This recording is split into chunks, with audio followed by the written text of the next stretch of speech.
दिल्ली के श्रद्धा walker murder case में रोज नई नई बातें सामने आ रही हैं। आरोपी आफताब की दरिंदगी और डरावने चेहरे की कहानी भी सामने आई है। खुलासा हुआ कि श्रद्धा को गला दबाकर मारने के बाद आफताब चाकू खरीदने बाजार गया। चाकू से जब उसका खुद का हाथ कट गया तो वो इलाज के लिए डॉक्टर के पास भी गया था। उसे ना तो हत्या का कोई मलाल था, ना ही उसके कॉन्फिडेंस में कमी आई थी। वो शव के टुकड़ों के साथ 18 दिन तक उसी कमरे में सोया और इस दौरान वो डेटिंग ऐप के जरिए एक और लड़की के संपर्क में आया। उस लड़की को घर पर भी बुलाया, जबकि घर में श्रद्धा के शव के टुकड़े रखे हुए थे।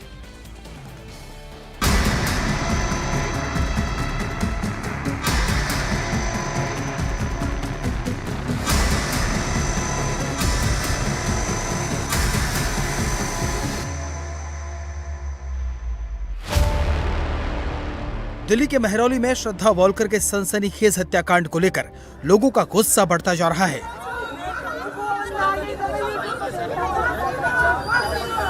एक तरफ जहां लोग लव जिहाद में श्रद्धा का मर्डर करने के आरोप में आफताब को फांसी पर लटकाने की मांग कर रहे हैं, तो वहीं दूसरी तरफ इस मामले में चौंकाने वाले खुलासे हो रहे हैं। पता चला है कि हत्या के बाद वाले दिन आफताब अपने कटे हुए हाथ का इलाज कराने के लिए एक डॉक्टर के क्लिनिक पर गया। श्रद्धा की बॉडी के टुकड़े करने से पहले चाकू की धार तेज करने के दौरान उसका हाथ कट गया। आफताब ने डॉक्टर को बताया कि फल काटते समय उसका हाथ कट गया है। डॉक्टर के मुताबिक वो काफी हाइपर और एग्रेसिव लग रहा था और कॉन्फिडेंस के साथ ऊंची आवाज में बात कर रहा था। जी ये मई का मंथ था और अर्ली मॉर्निंग था। आई थिंक 10-11 बज रहे होंगे, ऐसा कुछ टाइम था। और आने के बाद जो है कैजुअलिटी में लेट गया तो मेरे स्टाफ ने बोला कि सर देख लो, एक लेसरेशन है और छोटा सा लेसरेशन आया हुआ है और स्टिच कर दो। तो मैं गया उससे, तो फिर मैंने पूछा उससे, मैंने हिंदी में उससे बात की तो वो हिंदी बिल्कुल नहीं बोल रहा था, सिर्फ इंग्लिश बोल रहा था और काफ़ी स्टाइलिश लग रहा था, काफ़ी डोमिनेंट, काफ़ी लाउड वॉइस में बात कर रहा था और काफ़ी तेज आवाज़ में बोल रहा था। बिल्कुल उसके अंदर कोई डर नहीं था, कोई उसके अंदर कोई घबराहट नहीं थी और बिल्कुल जो है आई टू आई कॉन्टैक्ट था मेरे से और काफ़ी बोल्ड, कॉन्फिडेंट और लाउड वॉइस में बात कर रहा था और हाइपर और अग्रेसिव लग रहा था वो। आफताब से पूछताछ कर रही पुलिस उसे उस दुकान पर भी ले गई जहां से उसने चाकू और गार्बेज बैग खरीदने का दावा किया था। मेरी किचन क्रॉकरी अप्लायंसेस की शॉप है और पुलिस मेरे पास परसों आई थी और परसों उन्होंने इसलिए आई थी क्योंकि आफताब ने बयान दिया है कि यहाँ से उसने चाकू और गार्बेज बैग खरीदे थे। तो क्या पता लगा जब यहाँ पर पुलिस आफताब को भी लेकर आई थी? आफताब को भी लेकर आई थी। क्या बताया आफताब ने? यहाँ पर क्या पूछताछ हुई? आफताब ने ये बताया कि मैंने 5-6 महीने पहले आके यहाँ से एक नाइफ खरीदा था और गार्बेज बैग खरीदे थे। तो कितना बड़ा नाइफ खरीदा था कुछ उसने बताया? और आप किस तरीके के नाइफ रखते हैं अपने पास? सर मैं तो डोमेस्टिक नाइफ रखता हूँ और ऐसा कुछ उसने ना बताया, सिर्फ नाइफ की बात हुई। ना पुलिस ने कोई मुझे इमेज दिखाई या कोई कंफर्मेशन, कुछ भी नहीं है ऐसा कि इस नाइफ से उसने ऐसा कुछ करा है। और हमारे पास तो बेसिक डोमेस्टिक नाइफ होती हैं। श्रद्धा की जघन्य हत्या और आफताब के बारे में लगातार जिस तरह के चौंकाने वाले खुलासे हो रहे हैं, उसे देखते हुए खुद जॉइंट सीपी और डीसीपी ने भी उससे करीब 2 घंटे की पूछताछ की। पुलिस खास तौर पर अब ये पता लगा रही है कि आफताब ने कैसे सोशल मीडिया का इस्तेमाल किया, कैसे शव को ठिकाने लगाने के लिए इंटरनेट की मदद ली, श्रद्धा के शव को जंगल में कहां-कहां फेंका गया, वो लड़की कौन है जिससे आफताब श्रद्धा का मर्डर करने के बाद अपने फ्लैट में लेकर आया। पुलिस सूत्रों के मुताबिक फ्रिज में श्रद्धा की बॉडी रखी होने के दौरान ही आफताब के फ्लैट पर एक दूसरी लड़की भी आती थी। ये भी पता चला है कि आफताब ने जिस कमरे में श्रद्धा के डेड बॉडी के टुकड़े फ्रिज में रखे थे, वो उसी कमरे में लगातार 18 दिन सोता रहा। इतना ही नहीं, वो रोज फ्रिज खोलकर श्रद्धा के कटे हुए सिर को भी देखता था। अभी तक की जो इन्वेस्टिगेशन सामने आई है उसमें सोशल मीडिया का किस तरीके से इस्तेमाल आफताब ने किया, उसको लेकर अब दिल्ली पुलिस की जांच आगे बढ़ती हुई नजर आ रही है।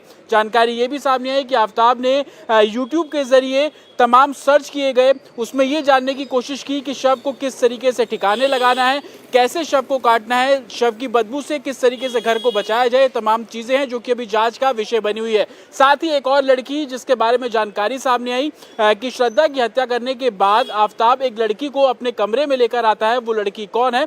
तमाम ऐसे पहलू हैं जिसको लेकर अब दिल्ली पुलिस की जो जांच है वो आगे बढ़ रही है। आपको बता दें कि आफताब 5 दिनों की पुलिस कस्टडी में है।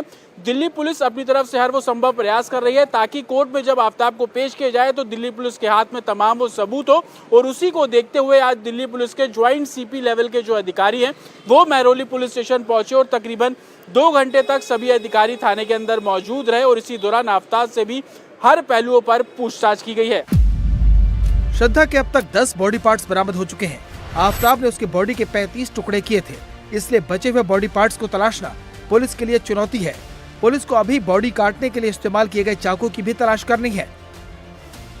इन घने पेड़ों में, इन घनी झाड़ियों में हर जगह पर बॉडी पार्ट्स की तलाश की, हर जगह पर उन सबूतों की तलाश की जो कि आफ्ताब ने इसी जंगल में आकर डिस्कार्ड किए थे। अब इस जंगल की बात करें तो कई मीटर तक फैला हुआ ये घना जंगल है। इस घने जंगल में अगर आकर कोई बॉडी के पार्ट्स को फेंकता है तो उसे कई महीनों बाद रिकवर किया जाना काफी मुश्किल भी हो सकता है।